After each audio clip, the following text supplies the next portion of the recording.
Hi everyone, Habari Gani.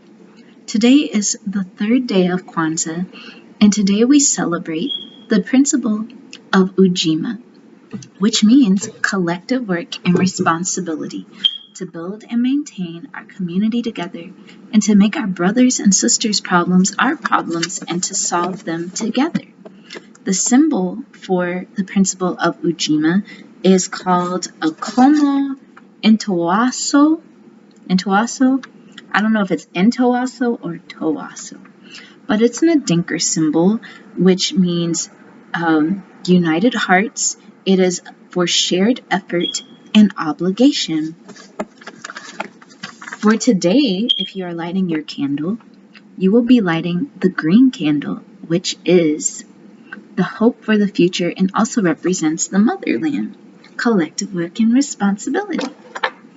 So before I get started on my little lecture and examples from history of the principle of Ujima, or the lack of the principle of Ujima, let me do a libation statement for us. So today's libation statement, I give honor to all of the ancestors of the past who saw some type of issue in the community or some type of issue relating to people of African descent and made a personal decision that they were either going to create an organization or do something of their own willpower to address this issue. I give honor to those who were brave enough to take the first step, even if it meant death, even if it meant that their lives were completely changed or sacrificed. I honor them now. Ashe. So, to start off with this topic of Ujima, I wanted to share an article with you that I saw on Facebook. It was on one of my Facebook friends' page, Balanle, and she posted an article from the Washington Informer. I guess it's in Washington, D.C. This is taking place. And the title of this article is Ujima Shule, School Fights to Maintain Autonomy and Longevity in Crowdfunding Campaign. Ujima Shule, the first and oldest independent African-centered school in the U.S., will soon commemorate 54 years of existence.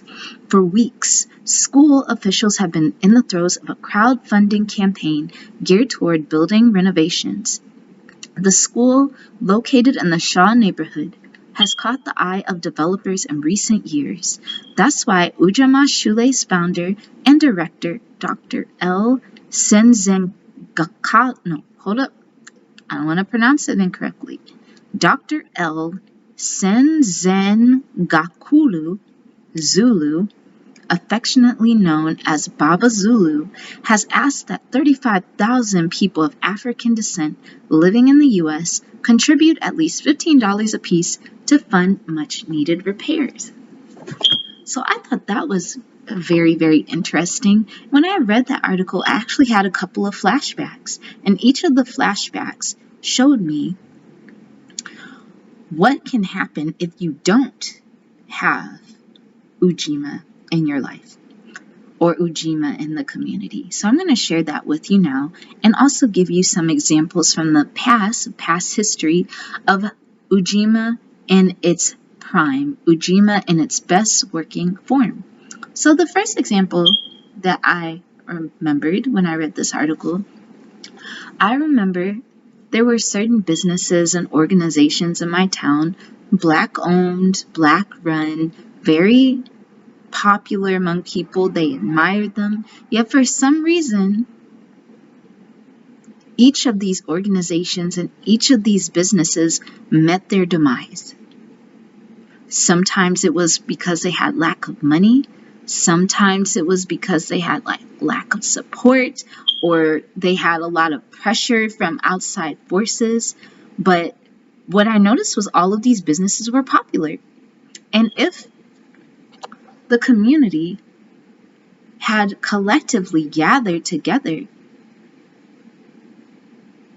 these businesses or organizations or something similar of that nature would still be in existence to this day. For example, right now we have like a Black-owned bookstore. We have I See Me bookstore that's Black-owned. We have Legacy Books and Cafe, which is, I feel like that's more of an event space than a bookstore, but they do have books there. But in the past, we had, Progressive had books. You had Ujima Maktaba. That was a very popular bookstore. And a couple of other bookstores, and they all just shut down. What's interesting is people would be like, we need such and such a thing. We need such and such a thing. Well, if we want it, the key word of Ujima is maintaining it. If you see some type of issue, then collectively pull together and solve the problem. I know we have the funds, just like this school, this man, he's asking for $15 from 35,000 African Americans. All it would take is one celebrity to pay for all of that.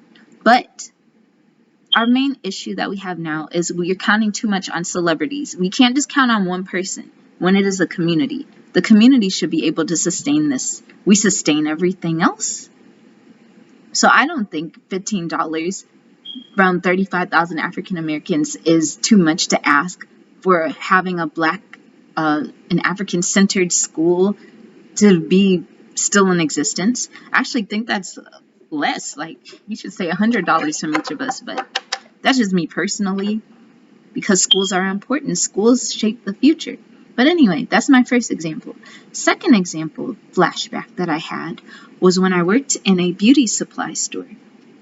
The beauty supply store was not Black-owned. However, its primary customer base was the Black consumer. And these beauty supply stores, because there was more than one, this person actually owned over maybe 8 beauty supply stores, and each one, I swear, made over $1 million a year off of our money. And I'm not talking about me or you, I'm just saying we as a collective, even if you didn't, we took our dollars and gave it to this person. We bought our $1 cocoa butter. We bought our $75 weave. We bought our little $10 shampoo and our 2 for $5 earrings, and made somebody who was not in our community wealthy, who didn't buy up an entire block and renovate any houses on the block, who didn't start a Black-owned busing system. Nope. Just kept it to ourselves. And we just fueled their dreams instead of fueling our dreams. But we collectively decided that. So now we have to collectively decide what we want to see in our community. Sometimes that requires funding. Sometimes it actually requires, physical efforts and labor and personal time. Sometimes you have to pay in time, being a mentor to somebody. One past example that I feel is a very good demonstration of Ujima is the UNIA, which is the Universal Negro Improvement Association. It's founded by Marcus Mosiah Garvey, who's a great leader. He started the Black Star Line, I think that's what it was called, and it would transport African Americans from the United States to Liberia, because during that time, this is the turn of the century, 20s, all of that. At that time, a lot of Black people were being lynched. Had the Red Summer of 1919, and there's just lynchings going on. So he's like, why should you just stay here on American soil being disrespected when you could go somewhere else and start a new life? Now, he's not the first person that had wanted to start a star line. There's another man, James Fortin, I believe. I think he had a ship, and a couple other people that had it. But anyway, how this represents Ujima is that the UNIA had something for everybody in there. Manufacturing. You are responsible for training people to learn how to build houses, because we need more carpenters. carpenters in this community. Or we need somebody to create black dolls because, a lot of dolls were not black. They didn't have any type of like, oh, this doll looks like me. This doll has tightly coiled hair or something. No, most of them were either white with blonde hair or blue eyes, or white with brown eyes. It did not represent the black child. So all of these different little components that you would think would go into manufacturing and running some type of community, the UNIA helped to promote that. Everybody had a part. Sometimes communities fall apart because people feel there is no space for them in the community. I mentioned in a former video about, must have been, I don't know if it was Emoja or yesterday, where I briefly mentioned little skinhead children in the woods hunting and all of these rites of passage programs. I'm like, okay, you have these rites of passage programs. You give the child a certificate at the end. I mean, what good is that going to do? Like, give them some type of trade skill. Give them something that they can use into adulthood. Yes, you can instill a child with morals and everything, but eventually they're going to want some type of money to sustain them in their livelihood. So teaching a child a trade, teaching them how to defend themselves, that's our responsibility. It's our responsibility to create the future that we want for our children, instead of just letting them be out here without any direction. I tutored children for maybe 13 years, and I noticed a very, very big difference between the children whose parents invested in them and the children whose parents just went along with what the schools did. There was a mother that had a 3-year-old who had a tutor, and the 3-year-old literally spoke like he was 18 years old. That is how advanced this child was, because his mother went and invested in a tutor. She didn't have that much money, but she invested in tutors anyway. You had parents that were from foreign countries that did not limit their child and their child's vocabulary. Like, some of the parents that didn't they just did the bare minimum. They would bring me a paper and be like, hey, the teacher said they need to know these 100 power words. And most of the words are like 3-4 letter words. At a time when the child could literally learn 15 letter long words in 6 different languages if they really wanted to, in the child's prime development of their mind. But instead they just wanted to, suppress them to 3-4 letter words. Whereas the parents that were from out of the country, they didn't believe in these little power words. They're like, get this encyclopedia, read this. Here, get this 500-page novel, read this. They just put more expectations on their children. That's why I say coddling. Coddling is going to be our downfall. Coddling leads to irresponsibility. Coddling leads to selfish individuality, because you can have individuality, but you can have selfish individuality where you really don't give a care what you do and how it affects other people in the community. Another example from Black history that is, it's a tiny example, but it had very big impacts, where I don't know if it was African women or African men, or it might have been both, but Africans during the Middle Passage, or the Great Ma'afa, who would put seeds and grains of rice in their hair. So you know how I have my hair in plaits? But just imagine that in my plaits, I braided grains of rice and seeds and different herbs, because I knew I was not coming back to where I had just been taken from. And to this day, there is rice that is indigenous to Africa, or that, was it indigenous? Yeah, I guess that's the word. Indigenous to Africa, that these people brought in their hair because they needed to bring their medicine. They needed to bring their source of food with them because they knew they were not coming back. Each and every one of us has our little seed and our little grain. Each and every one of us has something that we can contribute to the community. It doesn't have to be something huge. It doesn't have to be like, look, I'm leading the Black Power movement. Some people do that, and that's okay. But some of your responsibilities might be like, after school, I'm going to tutor this child in Kiswahili or something. Or I'm going to teach this person how to sew. Or I'm going to do some research and get better housing for the people in my community and use my skills at my job or whatever powerful position that I'm in order to assist them. I think one of our main issues right now, and I've seen this a lot on social media, is something will happen and people in the comments will be like, well, why isn't such and such celebrity helping? Why isn't such and such celebrity helping? I'm like, okay.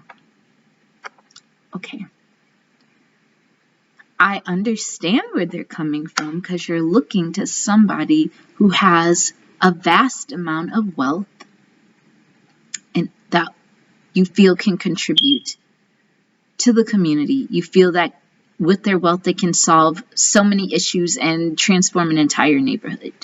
However, that's just placing all of the responsibility on one person.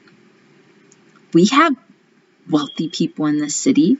We have people in different organizations in this city. We don't have to wait on a celebrity to open up their wallet and pocketbook and just donate to us. No, we have manpower and we also have funds. Even collectively, look at a GoFundMe. You have people making thousands off of just $1 donations. We have the ability to do that because I've seen it in the beauty supply store. Millions of dollars from one section of the city. Not everybody was coming from all parts of the city to go to that one beauty supply. It was that only one designated part of the city mostly. And they made over $1 million for that man who did not contribute back to the community. So we have that type of power for things we actually want to invest in. We shouldn't have to wait for somebody else to start a Pan-African school. There should be like 50 of them on every block. We have enough educators who have retired. We have young people going through colleges, getting their degrees in education. Like, why are we waiting for one person to do it? It's just like the whole Umar Johnson thing with the school. People are like, I donated. Why don't you start a school? Like, dang, why don't you start a school? You want it that badly. You have great organizers in the community. You could start it instead of waiting on individuals. Anyway, as I was saying, small things, small efforts create great ripple effects. Small efforts, small actions create generational blessings or generational curses. A while back, maybe 10 years ago, I got into a debate with a pastor, and I don't know why I was in his Bible study. maybe I just came to troll him. I don't know what I was doing. I just liked debating at that time. So I just sat in his little Bible study just because I was bored, and we got into a very heated debate because he said there is no such thing as a generational curse. And I disagreed with him. And he's like, no, because biblically, there is no such thing as a generational curse. I said, well, on this earthly plane, there is. And this is the example that I use. For example, you have a mother who is pregnant. The mother is pregnant and she's drinking alcohol. She's smoking. She's over here partying and not sleeping. She's on substance abuse. And because of this mother's actions, her detrimental actions are causing detrimental consequences for the child in her womb. So perhaps if the child is lucky enough, they won't sustain any type of injury from what the mother is doing. But in most cases, they might end up with fetal alcohol syndrome. They might end up with some type of emotional disturbances. They might end up with anything. Slow development mentally and physically. Something's going to affect them because of this person's generational curse. And then it continues, and then it continues until somebody decides that it needs to stop right here.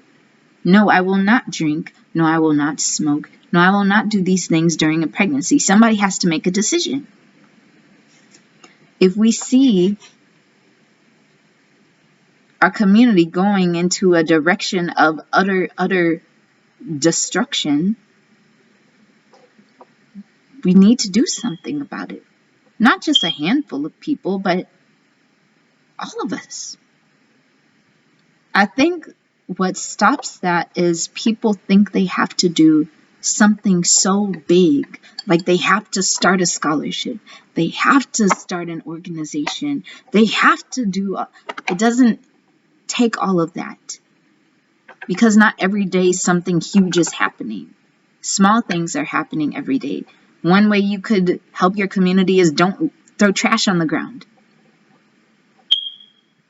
Throwing trash on the ground sends this energetic message to the world that your community is trash. Do you go to the suburbs and see trash on the ground? Do you go to a luxury hotel and see trash on the ground? So why are you doing it? Like, do you think you're trash? Is that why you're throwing trash on the ground? Do you think your people are trash? Is that why you just throwing trash and, oh, this is a poor neighborhood. Let me just throw trash here. Why? Something as small as that. Even with these churches. That's one example. Tithing. Oh, tithe. We're going to tithe. We're going to help fund the church. That money could go up. Hey, let's go out here and buy up a house. Let's fix up this house. Let's start a ripple effect of houses that are fixed up. One example of generational curses comes from this book. It was written by a Navy SEAL, and I've read it about 3 times.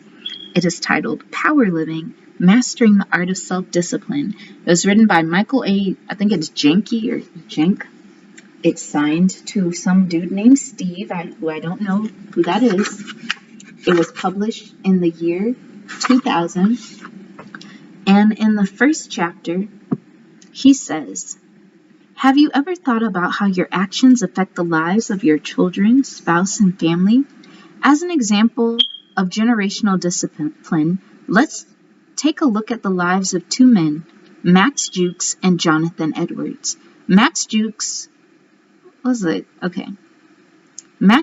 believed in and preached about a lifestyle of free sex, no laws, no formal education, and no responsibilities. Jonathan Edwards was known as a disciplinarian, not because he disciplined his children harshly, but because he was a self-disciplined man. He became a preacher that believed in leading by example. He authored 2 books on the subjects of integrity and responsibility. So, both of these men came from very similar backgrounds, but developed opposing lifestyles and beliefs. The only common ground these men shared was that they both fathered 13 children.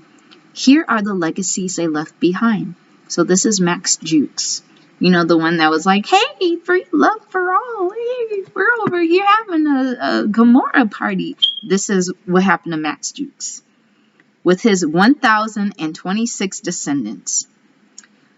In his descendants were 300 convicts, 190 prostitutes, 536 alcoholics and drug addicts. Whereas with Jonathan Edwards and his 929 descendants, there are 430 ministers, 86 college professors, 75 authors, 13 university presidents, 7 congressmen, 3 governors, and 1 vice president of the United States. When I read this several years ago, I was like, wow. Wow. That really changed my mind of how one person can cause a ripple effect for generations. But how great a ripple effect when it's an entire community doing this. You have an entire community allowing certain behaviors, not nipping it in the bud. You have an entire community deciding to go in a different direction and creating a utopia in what was once a hell. It's really up to us. So, how we can do that? One way that we can use collective work and responsibility, one thing that kind of stops us from doing all of that is the ego. We have to get into a space where we just want it done and done properly. It doesn't matter who does it, just do it correctly and do it quickly, or do it in a timely and efficient manner. Sometimes there are efforts that are hindered because people like, no, I'm in the spotlight. No, this was my idea and blah, blah, blah. Infighting, as I mentioned in my first lecture of Umoja. Infighting stops progress. We have to get to a point where it's not who does it. It's, is it done right, and is it done in a timely and effective manner? I don't care who gets the credit, just get it done.